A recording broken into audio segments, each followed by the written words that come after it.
алхімайст, який раніше був Манакліт або Заковані. Огляд книжечки.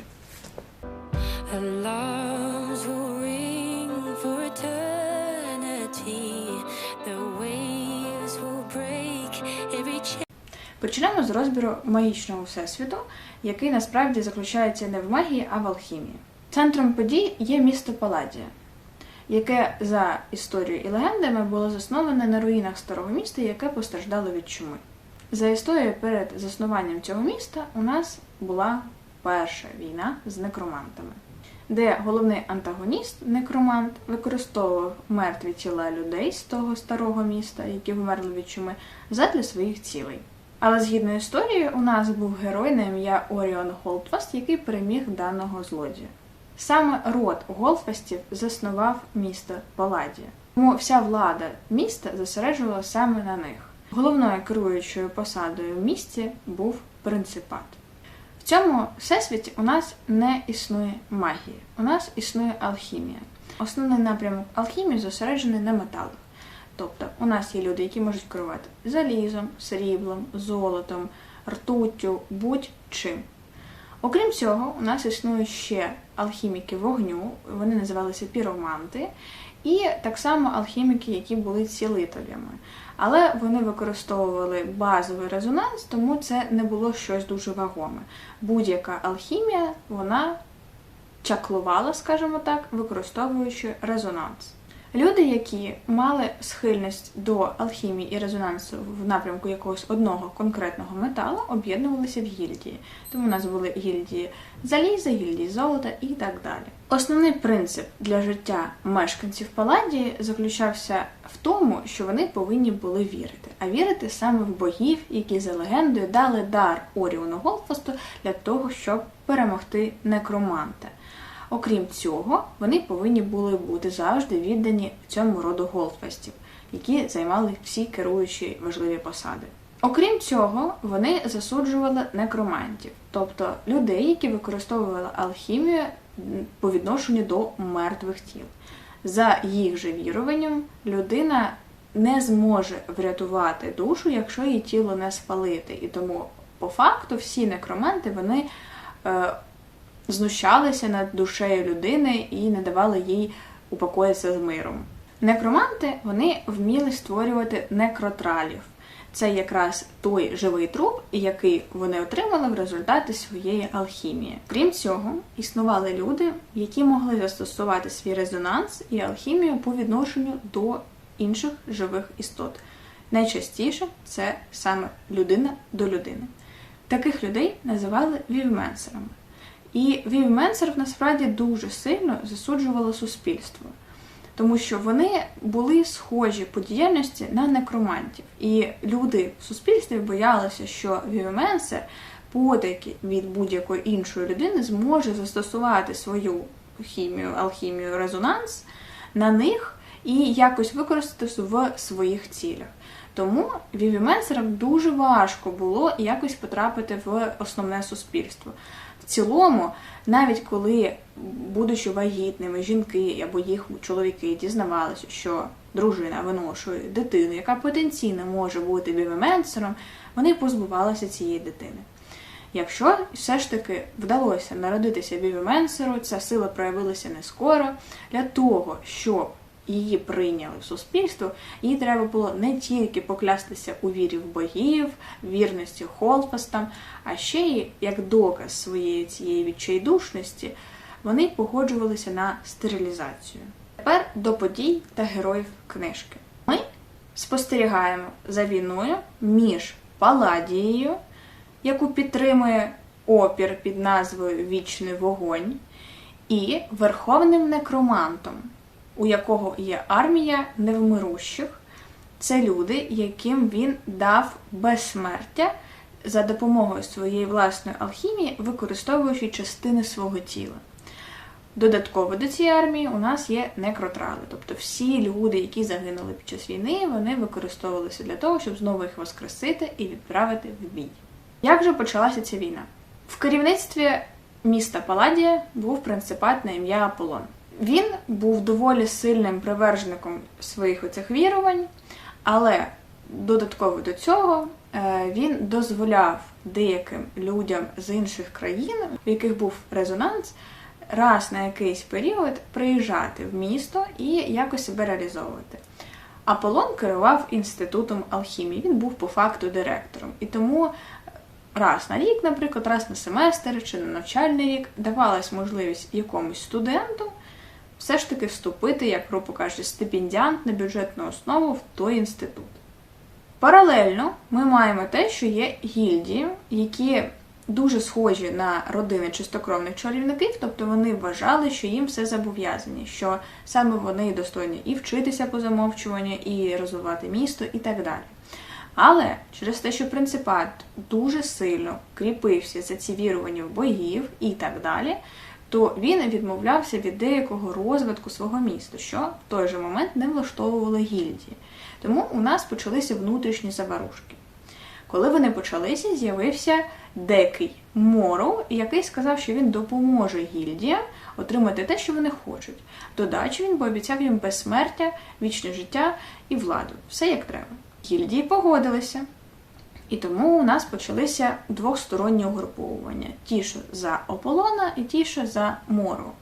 Але війна почалася з того моменту, коли принципата Аполлона вбили. Йому вирвали серце. Тому на його посаду назначили його сина Люсьєна Холдфаста, якому на той момент було 16 років. Так як він був доволі юний, то основну свою діяльність він не міг реалізовувати, бо він ще ніхуя не знав. Деякі його дальні родичі йому допомагали в цьому. Але через те, що сили Морроу посилювалися, їм прийшлося заснувати рух опору під назвою Вічний Огонь. Саме Люк Холдфаст його і очолював. Цього достатньо, щоб зрозуміти саму передісторію і концепцію подій, щоб ми не вдавалися в спойлерні деталі минулого, теперішнього і майбутнього. Якщо розглядати основних персонажів, у нас є Люк Холдфаст, повністю Люсьєн Холдфаст. Він очолює рух опору. Він є принципатом. У принципата є вірні війська, які очолюють паладини. У нього було два вірних паладина – це Ліла і Сорен Боярди. Ліла була його першим паладином, а Сорен – другим. Додатково до цього у нас є Гелена Маріна, яка була студенткою інституту, якій дозволили приїхати навчатися, бо вона була іншою, грубо кажучи, національності, якщо ми будемо казати в рамках цього всесвіту. І вона працювала цілителем. Але, на жаль, на її превеликий жаль, окрім того, що вона могла застосувати свій резонанс, щоб лікувати людей, вона була вівеменсером. Тому не складно здогадатися, яке ставлення у суспільства було до неї. Можливо, Люк, Ліла і Сорен не входили в цю кампанію, але все ж таки це був додатковий тиск на нашу головну героїню. Тому переходимо до головного сюжету. Головна героїня на ім'я Гелена Маріна прокидається в полоні. Зі всіх в'язнів, які є в даному полоні, в неї нема жодної особової справи. Навіть особисті номери, які присваювали людям, у неї вони різнилися. Ніхто нічого про неї не знав. Ніхто нічого про неї не чув. Взагалі ніхто не міг здогадатися, хто вона, звідки, як вона потрапила. Полонених зберігали в деяких резервуарах. Для того, щоб потім їхні тіла, які не розклалися, використовувати для того, щоб перетворити їх на некротралів. Зазвичай людина в такому резервуарі живе максимум півроку. Гелена була там 14 місяців. І порівняно з іншими вона змогла вижити. Тому випадково, розкриваючи резервуар, розраховуючи там ще один очередний труп, вони дістають Гелену, яка починає кричати від шоку, тому що вона 14 місяців була в суцільній темряві, пітьмі і так далі. Починаються розборки. Що ж, блядь, сталося? Хто вона? Для чого вона? І так далі. Її відправили на огляд до лікарки, яка оглянула її і помітила одну цікаву річ. Мозок Гелени був наче зібраний з нуля, наче хтось взяв, розчепив його і склав назад, приховуючи її спогади. Її пам'ять – це наче дорога до якогось спогаду, яка була перекрита, захована і направлена в зовсім інше русло. І парадокс заключається в чому? ніхто не знає, хто така Гелена. В усіх записах, що для полонених, що для записів руху опору, вона ніде не фігурувала як хтось дуже важливий. То чому ж вона не пам'ятає абсолютно майже нічого із важливих подій, які сталися в останні місяці? Можливо, хтось за допомогою Гелени приховував важливу інформацію опору. Можливо, її для цього і використали. Тому було прийнято рішення, що її відправлять до Верховного Ріва, який перекладається буквально як «верховний начальник», але Верховний Рів звучить набагато пафосніше, для того, щоб він дістав її спогади. Наш Верховний Рів теж був вівеменстером, і тому, застосовуючи свою таку силу, він повинен за допомогою процедури перенесення дістати її спогади. Процедура не з приємних, я вам кажу. В додачу до цього нова влада Паладії під керівництвом Моро і той же самої лікарки, яка оглядала Гелену, запускає програму репопуляції. Я не буду описувати її сенс, але if you know, you know. Коли Гелену привели до маєтку Верховного Ріву, вона побачила Каїна Ферена. Каїн Ферен був студентом інституту, так як і вона. Вони не прям дуже сильно спілкувалися, але вона його впізнала. Тому що саме Каїн Ферен вбив принципата Аполлона. Саме через нього почалася війна. Люк Голдфаст, який очолював рух Вічного Вогню, мертвий. Всі члени опору, яких знала Гелена, мертві. І більше ніхто не може прийти врятувати Гелену. Але чи все так просто? Тому що ми все ще не знаємо, що ж приховується за пам'яттю і спогадами Гелени. І що буде, коли вона згадає, що буде, коли вона пригадає все своє минуле, ми дізнаємося при прочитанні. Алхімайст, як і заковані Монакліп, ділиться на 3 частини. Події до того, як вона згадає,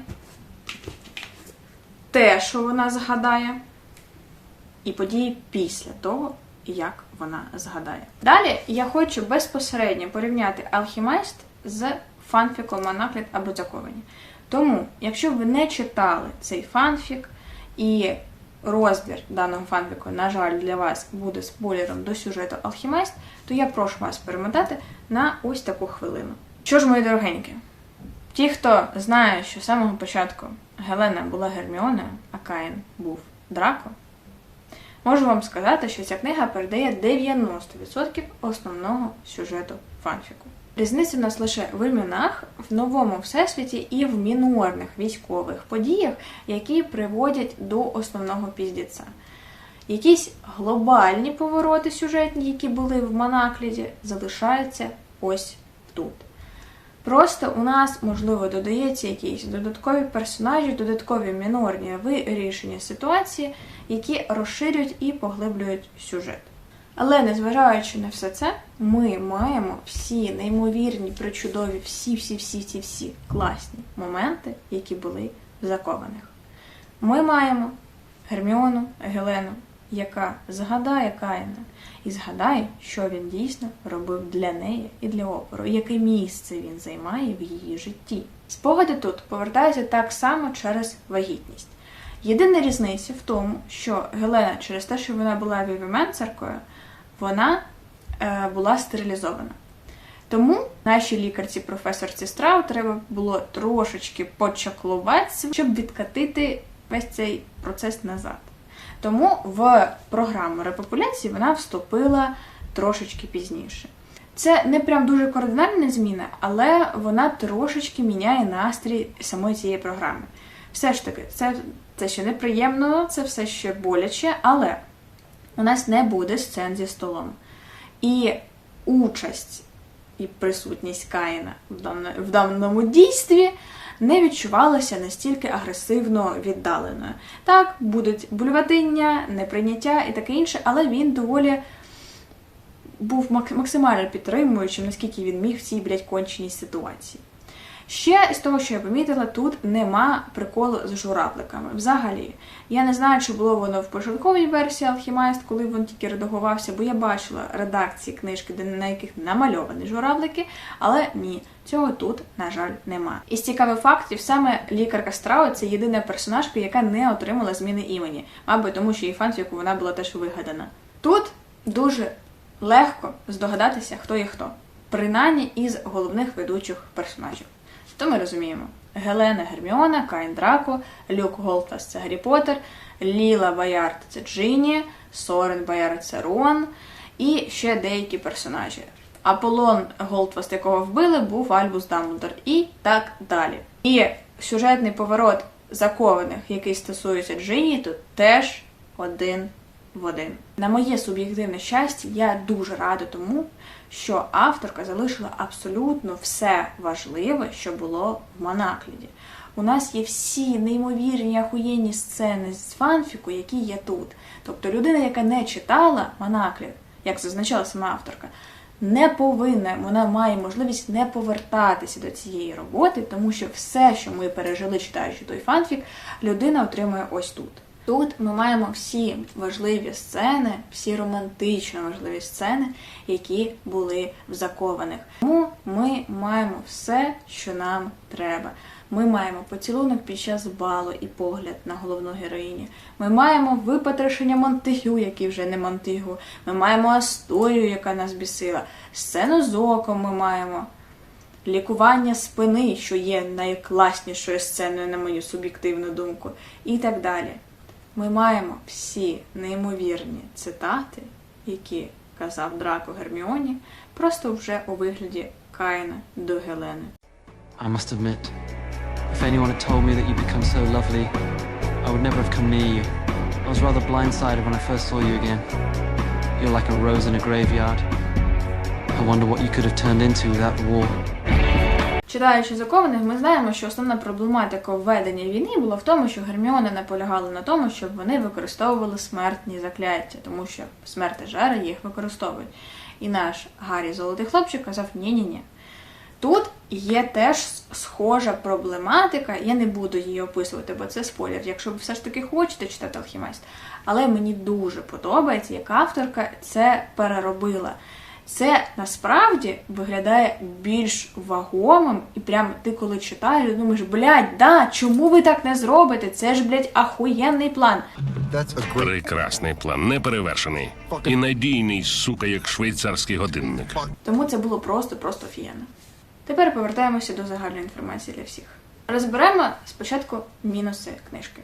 Перший мінус, який я суб'єктивно виділила, це те, що якщо ви читали Монаклід, першу половину книжки, першу частину з 3, ви будете витрачати паралельно ще на те, що будете шукати, хто був у фанфіку. Тобто ви розслідуєте, ага, по опису це схоже на того-то, того-то. І це трошечки відволікає. Другий нюанс, який я виділила, це те, що мені подобається, в першу чергу, що тут Всесвіт, він розкривається нам поступово. Тобто тут нема оцих глосаріїв на початку, тому що ти все одно не сильно вдуплишся в той глосарій, і ти не будеш кожен раз до нього звертатися при прочитанні. Це непогано, але світ був моментами настільки заплутаний, що при прочитанні ти начебто і вдупляєшся, а моментами я такий, блядь, що? Хто? Куда? Чому? What? When? Where? Who? What? When? Where? And why? Це теж, трошечки затримувало при прочитанні, але це не прям дуже-дуже глобальний мінус. І найсуб'єктивніший мінус – це те, що моє серденько крається від того, що це вже не Герміона і Драко, що це вже окрема історія. І багато хто зараз обожнює Алхімайст, але не знає його серцевину і перше джерело. Так, авторка зробила все для того, щоб і ми, фанати Закованих, не втратили те, що ми мали. І нові читачі знали те, що ми пережили з вами при прочитанні фанфіку. І це неймовірна робота, але плакать хочеться і від прочитання цього, і від спогадів про те.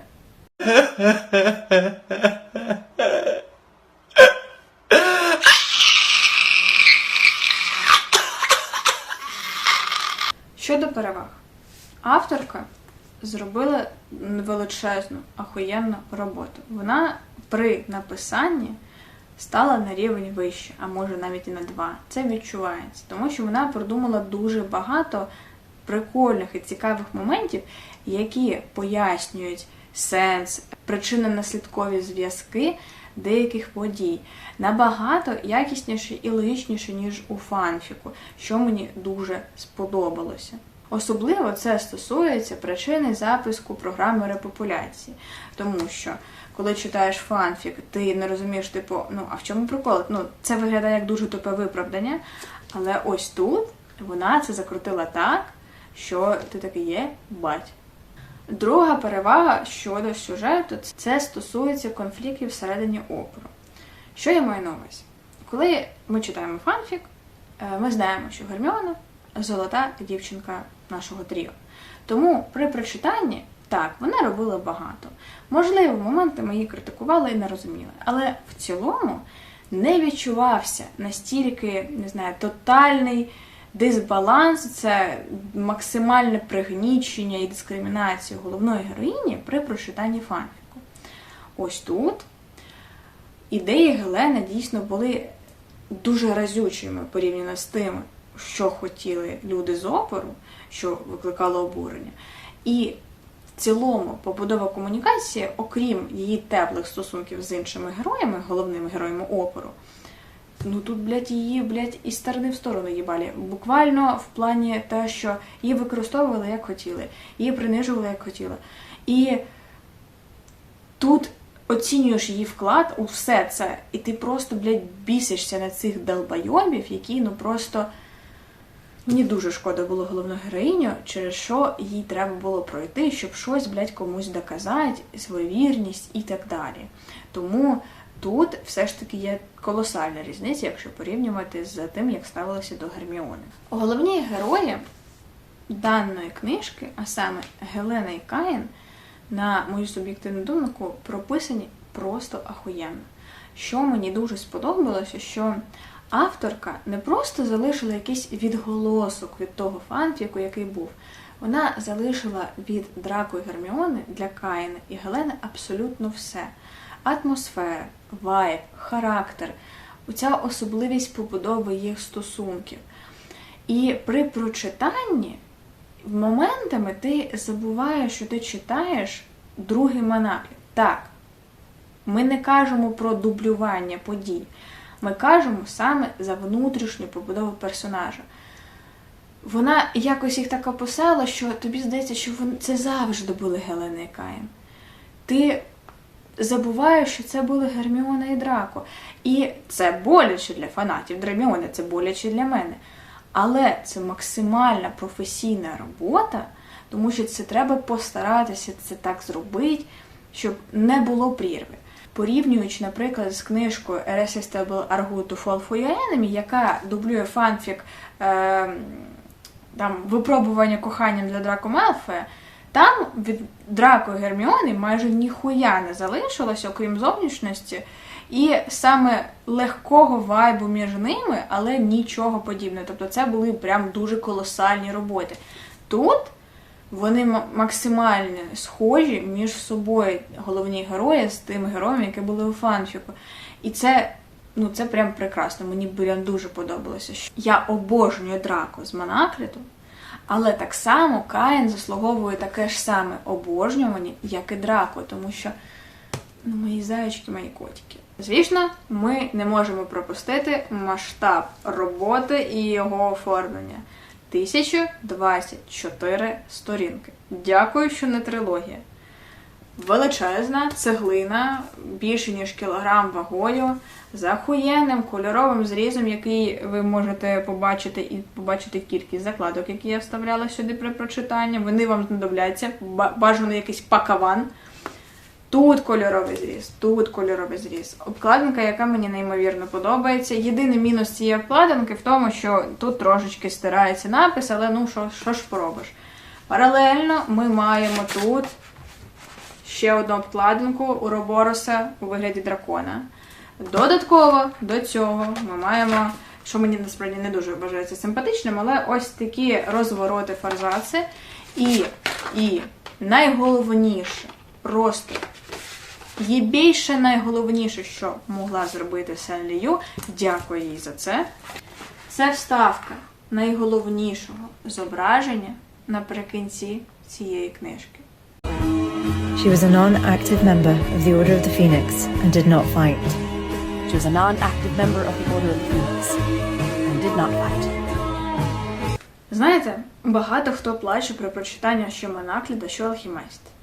Я не скажу, що я прям ридала, але що ця історія, що минула, залишила єбейшого розміру діру всередині мене. Якщо ви читали фанфік, то це нагадає вам, наче у вас є дуже стара, загоєна рана, яку ви добровільно просто розрізаєте і розриваєте голими руками до такого стану, що піздець. Ви витратите, як я вже наголосила раніше, дуже багато закладок. Ця книжка вас знищить. І якщо ви не будете ридати, то ви просто впадете в депресію, в ахуй, просто усе, що тільки, блядь, можна. Заковані, Монаклід, Алхіміст і будь-що, що можна пов'язати з даною історією, моя найулюбленіша і, мабуть, найперша Римська імперія. You're like a rose in a graveyard. I wonder what you could have turned into that war.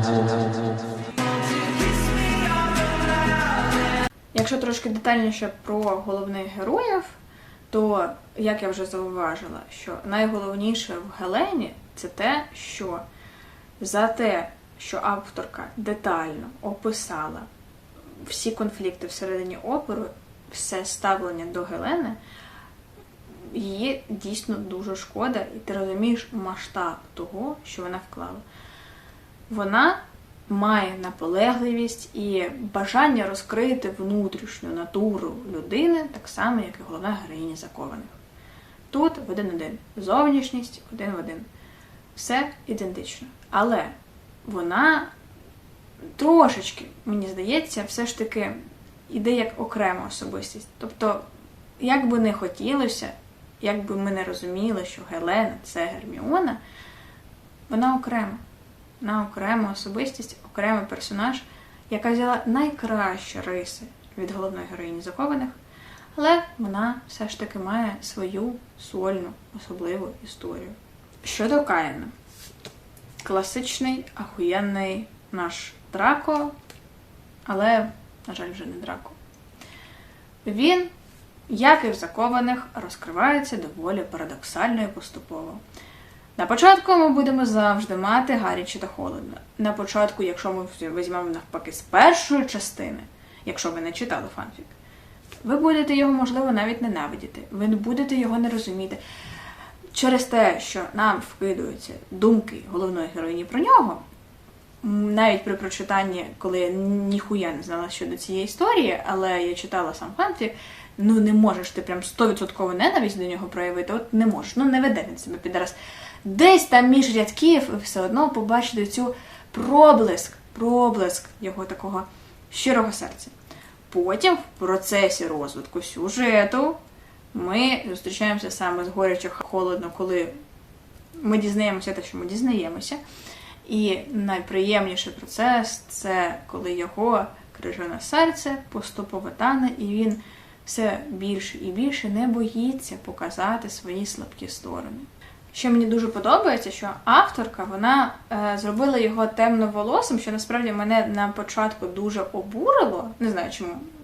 Люблю блондинів, вибачте. Але потім вона зробила його сріблястим, прям канонічно до сюжету. Він дуже підходяще мав оцю зміну кольору волосся.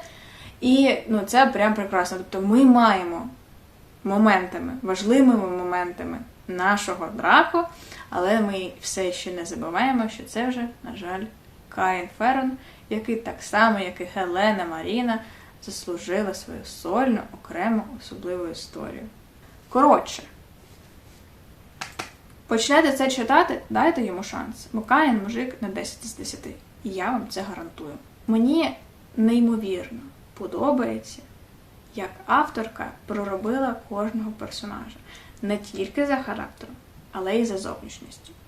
Характер подій, всесвіту, все до дрібниць просто пронизить вашу душу дрібними, гострими, скляними осколками, так що ви кровоточили при прочитанні. Але це все ще прекрасно.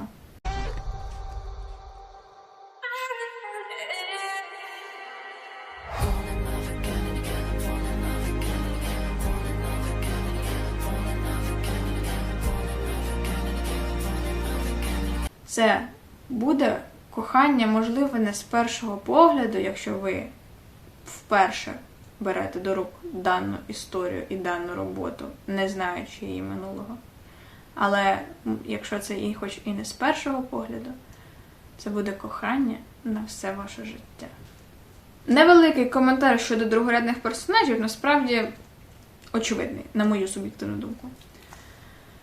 Хоч тут і нема грифіндорців, але оцей їх грифіндорський альтруїзм, тупа впевненість і так далі, яка буде 100% присутня у головних героїв рухопору, що, блядь, в Манакліді мене бісив, що тут ненавиджу.